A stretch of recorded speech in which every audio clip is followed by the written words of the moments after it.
Maria Chen pressed her fingertips against the cool glass of the taxi window, watching the city lights blur into streams of gold and white. The merger talks in Singapore had collapsed spectacularly. 3 days of negotiations reduced to ashes in a conference room overlooking Marina Bay. She'd left 2 days early, too exhausted to maintain the corporate mask any longer. At 42, she'd built Tech Vision from a garage startup into a billion-dollar empire.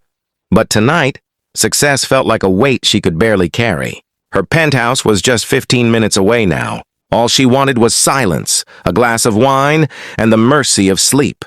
The lobby of her building was deserted when she walked through at 11:30, her heels clicking against the marble floor like a metronome, counting her loneliness.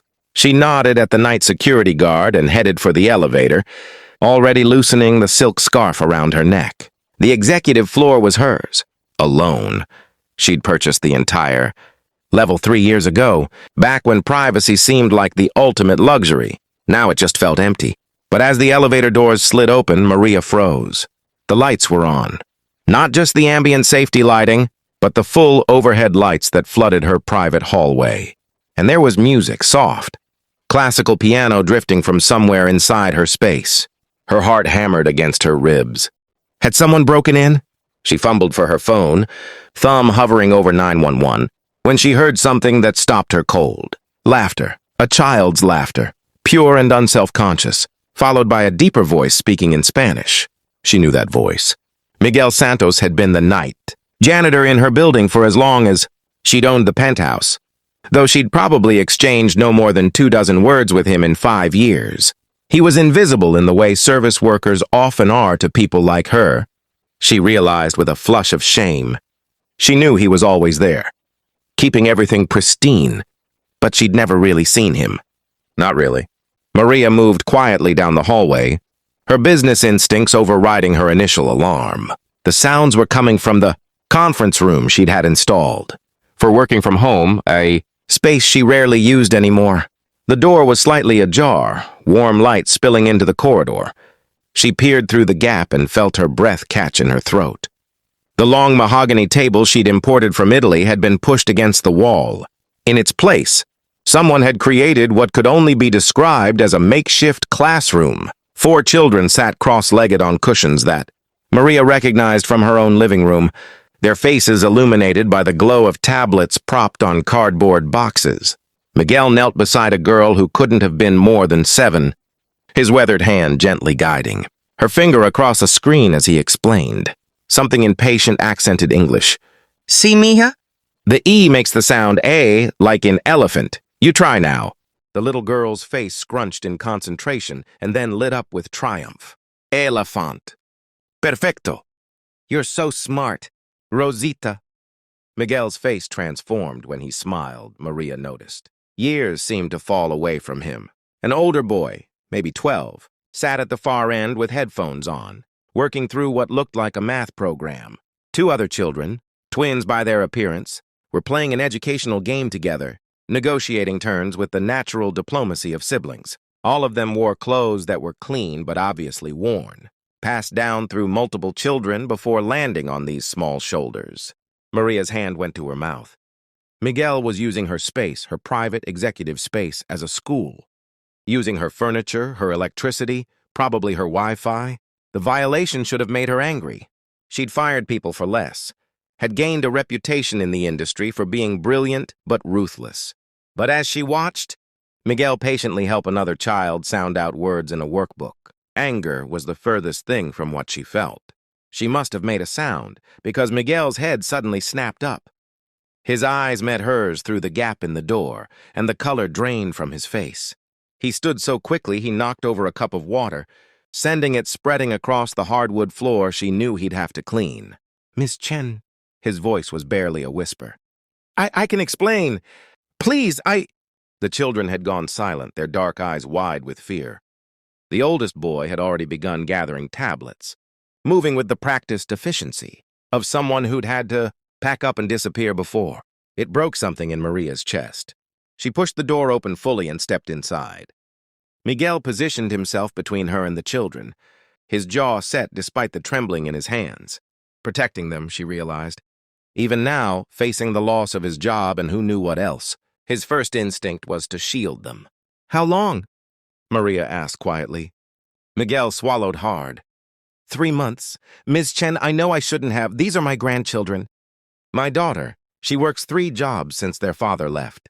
Night shift at the hospital, early morning at the bakery, afternoons cleaning houses. There's no one to watch them, no money for programs. I thought, his voice cracked. The building is empty at night. I'm already here. I just wanted them to learn, to have a chance. I'm sorry. I'll leave. Just please, don't call the police. The children, what are they studying? The question came out before Maria had fully processed what she was going to say. Miguel blinked, confused. What? What are they learning? Maria moved closer, careful not to startle the children. She knelt down near Rosita, who clutched a well-loved copy of Green Eggs and Ham. That's a good book. Was Dr. Seuss helping you read? The little girl nodded slowly, looking to her grandfather for permission to speak. When he didn't stop her, she whispered, Abuelo got it from the library. He reads it in English and Spanish. Maria picked up one of the tablets, an older model. She noticed, probably refurbished. The screen showed a free educational app, the kind with ads every few minutes, because the premium version cost money. Miguel clearly didn't have. And these? I found a program, Miguel said, his voice steadier now, though still wary. Free courses for kids. Reading, math, science. Better than nothing. Better than them on the streets or watching television. All night while I work. He drew himself up. Dignity replacing fear. I always clean everything after.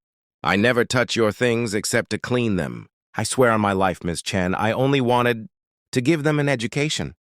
Maria stood, her eyes sweeping across the makeshift classroom. She saw it all differently now. The careful way the furniture had been arranged to create distinct learning spaces. The schedule written on a whiteboard in Miguel's neat handwriting, the jar of pencils organized by color. This wasn't chaos or disrespect. This was love, quantified and organized into 2-hour blocks between janitorial duties. She thought about her own childhood, how her immigrant parents had worked themselves to exhaustion to send her to good schools, how education had been the bridge between their sacrifice and her success, how she'd walked across that bridge and then, somewhere along the way, forgotten to look back. Tomorrow night, Maria said, and Miguel's face fell, assuming she was giving him notice. Tomorrow night, I want you to bring more tablets. Better ones. I have a closet full of last year's models that are just sitting in storage, and I'm going to have IT set up proper Wi-Fi access codes for you. No more using the guest network. Miguel's mouth opened, but no sound came out. The oldest boy took a protective step toward his siblings. Maria continued, her executive voice emerging now, but softer than she usually allowed. That conference room, consider it yours in the evenings. I'm never here anyway, but we're going to do this right. I want a proper schedule from you by Friday. What times you need the space? What subjects they're struggling with? What supplies you need? I have connections at the public library, and I'm on the board of an education nonprofit. We're going to get these kids real tutors, proper curriculum. Ms. Chen, we cannot accept. Miguel's voice broke completely now. This is too much. I was already stealing from you. You weren't stealing. Maria surprised herself by touching his arm. You were doing what good people do when the system fails. You were filling in the gaps. She looked at each of the children in turn. What are your names? I should know your names. Over the next hour, Maria sat on her expensive floor in her designer suit and listened. She learned that Rosita wanted to be a veterinarian but was afraid of never learning to read well enough. That Miguel Jr., the oldest, was gifted in mathematics, but his middle school had cut advanced programs due to budget constraints. That the twins, Carlos and Carmen, loved science, but their school's lab equipment hadn't been updated in 20 years.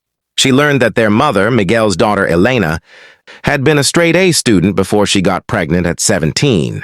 That Miguel had been a teacher in Mexico City before immigrating 20 years ago, but his credentials weren't recognized here. That he'd been cleaning buildings and raising these children in the margins of a city that had no time for their struggles.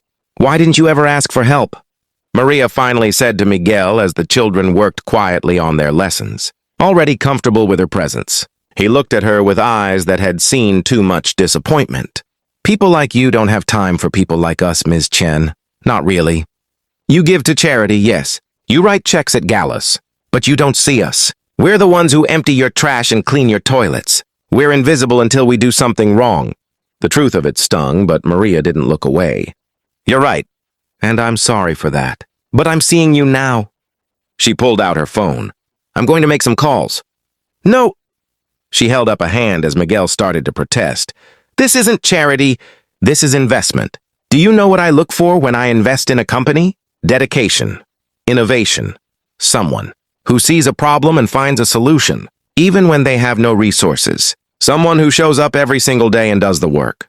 She gestured to the classroom around them. This is all of that. You created a school from nothing, Miguel, while working full-time, while raising grandchildren. You're exactly the kind of person I invest in. Over the following weeks, Maria's penthouse underwent a transformation. The conference room became a real learning center, with proper desks, computers, a small library, and art supplies. Maria hired 2 retired teachers who were thrilled to tutor in the evenings. She connected Elena with a nursing program that offered scholarships and flexible scheduling. She used her network to find Miguel a position as an educational coordinator at a nonprofit, better pay, benefits, and a use for his teaching background. But more than the tangible changes, something shifted in Maria herself.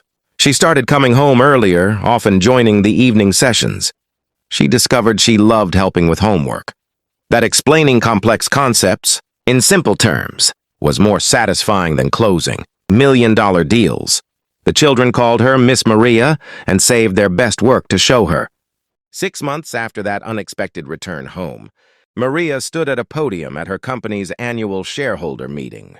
It was customary for her to discuss profits and projections, new markets and mergers. Instead, she announced the creation of the TechVision Education Initiative, a foundation dedicated to providing after-school programs for children of service workers in office buildings across the city. We work in towers of glass and steel, she told the assembled shareholders and press, but we rarely look at the people who make those towers function. The janitors, the security guards, the maintenance workers, they're invisible to us. But their children are our future engineers, doctors, teachers, and yes, CEOs. This company will succeed or fail based not just on our products, but on our humanity. The initiative was met with skepticism by some board members. But Maria didn't care. She'd spent years building a fortune. Now she wanted to build something that mattered. On the night of the program's official launch, Miguel brought his grandchildren to the celebration. Rosita, now reading at grade level, presented Maria with a drawing of the 2 of them surrounded by books. "You're our angel," the little girl said solemnly. Maria knelt down, her eyes bright with tears she no longer bothered to hide. "No, sweetheart. Your grandfather is the angel. I just learned to finally see him." That night, as Maria rode the elevator up to her penthouse, she thought about the path that had brought her here. Not the business deals or the accolades, but the moment she'd looked through a doorway and seen humanity where she'd expected emptiness. She'd returned home unexpectedly and discovered something she hadn't known. She'd lost her purpose, her compassion, her connection to the struggles that had shaped her own family's journey. The penthouse was quiet when she stepped inside, but it no longer felt empty. Down the hall in what was now officially called the Santos Learning Center, she could hear the soft murmur of children's voices, Miguel's patient guidance, and the sound of futures being built one lesson at a time. She'd come home to an intrusion and found instead an invitation to be better, to do better, to remember that success means nothing if it's built on the invisibility of others. And in that remembering, she'd found something far more valuable than any merger or market share. She'd found her way back to herself.